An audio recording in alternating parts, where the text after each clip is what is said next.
आश्रम के इतिहास के बारे में। जी हाँ, दक्षिण अफ्रीका से लौटने के बाद भारत में गांधी जी का पहला आश्रम अहमदाबाद के कोचर इलाके में स्थापित किया गया था, जिसे सत्याग्रह आश्रम भी कहा जाता था। उस आश्रम को बाद में 17 जून 1917 में साबरमती नदी के तट के पास एक खुले उपजाऊ भूमि के टुकड़े के पास स्थानांतरित कर दिया गया था। इस आश्रम को स्थानांतरित करने के प्रमुख कारण थे खेती, पशुपालन, गाय प्रजनन, खादी और संबंधित रचनात्मक गतिविधियां जो महात्मा गांधी जी वहां पर करना चाहते थे। साबरमती आश्रम लगभग 13 वर्षों तक गांधी जी का घर था, जो कि भारतीय स्वतंत्रता संग्राम के मुख्य केंद्रों के रूप में कार्य कर रहा था।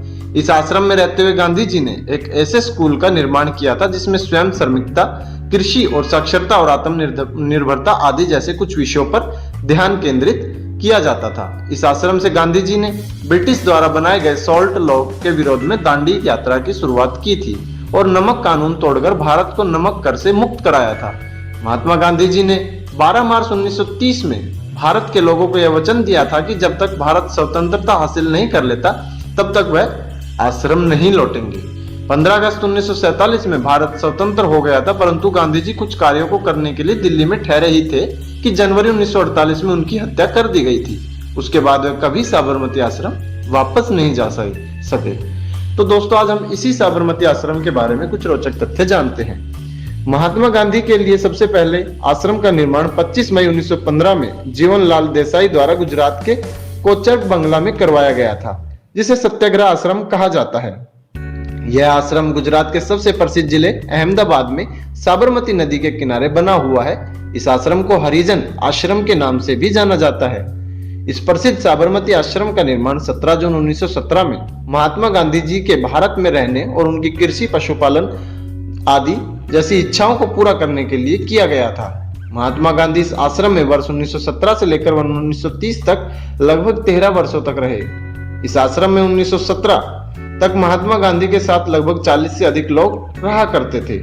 महात्मा गांधी जी ने साबरमती आश्रम में रहते हुए 2 मार्च 1930 को भारत के तत्कालीन वायसराय को एक पत्र लिखकर यह सूचित किया कि वे 9 दिनों में सविनय अवज्ञा आंदोलन आरंभ करने जा रहे हैं।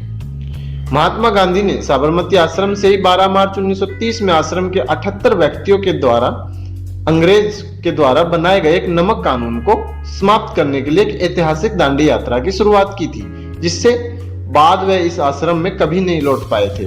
ब्रिटिश सरकार ने दांडी यात्रा के बाद महात्मा गांधी और उनके अनुयायियों को गिरफ्तार कर लिया था, जिसके बाद ब्रिटिश सरकार ने 22 जुलाई 1933 को आश्रम तोड़ने का फैसला लिया, परंतु लोगों के आक्रोश और ब्रिटिश संसद से मिले आदेश के कारण उन्हें इसको नहीं तोड़ा। इस आश्रम को वर्ष 1963 में एक संग्रहालय के रूप में वास्तुकार चार्ल्स कोरिया द्वारा पुनर्निर्मित किया गया, जिसका उद्घाटन 10 मई 1963 में भारत के प्रधानमंत्री जवाहरलाल नेहरू जी ने किया था।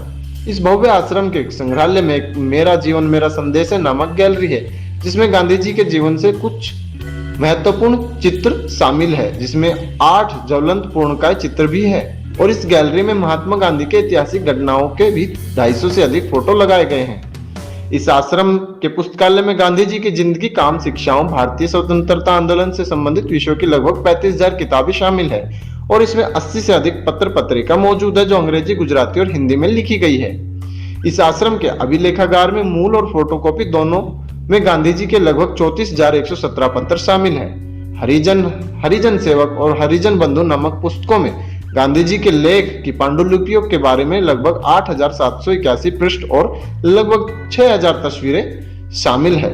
साबरमती आश्रम को प्रत्येक वर्ष लगभग 7 लाख से अधिक आगंतुक देखने के लिए आते हैं, जिनकी जरूरतों की देखभाल गुजरात की सरकार द्वारा की जाती है। यह आश्रम साल के प्रत्येक दिन पर्यटकों के लिए 8 बजे से शाम 7 बजे तक खुला रहता है। इस आश्रम की यात्रा भारत के प्रमुख नेता ही नहीं बल्कि विदेशों से आए हुए नेता भी करते हैं, जैसे 17 जनवरी 2018 में इजराइल के प्रधानमंत्री बेंजामिन नेतन्याहू और 13 दिसंबर 2017 में जापान के प्रधानमंत्री शिंजो आबे ने भारत के प्रधानमंत्री नरेंद्र मोदी जी के साथ मिलकर इस भव्य आश्रम का भ्रमण किया था। तो दोस्तों, ये थी आज की वीडियो। आई होप आपको वीडियो पसंद आई होगी। वीडियो पसंद आई तो प्लीज मेरे यूट्यूब चैनल को सब्सक्राइब कीजिए। मिलते एक नई वीडियो में बड़े इंटरेस्टिंग टॉपिक के साथ, तब तक के लिए धन्यवाद।